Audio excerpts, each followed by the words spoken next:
بالغ اولاد کی طرف سے قربانی کرنا، اس کا کیا حکم فقہا نے نقل کیا ہے؟ چنانچہ بالغ اولاد کی طرف سے قربانی کرنا باپ کے ذمے ضروری نہیں ہے، اگر وہ کر دیتا ہے تو اس کا احسان ہے یا وہ خود کر دے، لیکن باپ کے ذمے بالغ اولاد کی طرف سے قربانی یہ واجب اور ضروری نہیں ہے۔ چنانچہ بدائع الصنائع کے اندر ہے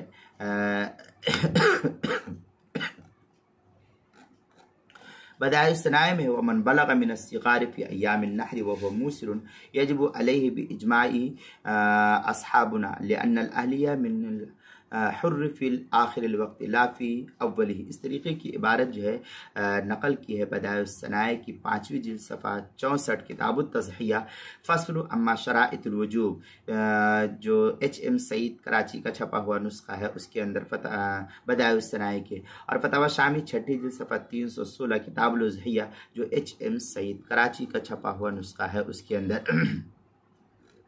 اسی طریقے سے فتاوی شامی کے اندر ہے وَلَيْسَ عَلَى الرَّجُلِ أَن يُزَحِّيَ عَنْ أَوْلَادِ الْكِبَارِ امرأته إِلَّا بِإِذْنِهِ۔ فتاوی عالمگیریہ کی عبارت ہے 5ویں جلد صفحہ 293، فتاوی شامی 6 جلد صفحہ 315، بدائع الصنائع 5ویں جلد صفحہ 64، فصل اما شرائط الوجوب، البحر الرائق 8ویں جلد صفحہ 178 جو HM سعید کراچی کا چھپا ہوا نسخہ اس کے اندر۔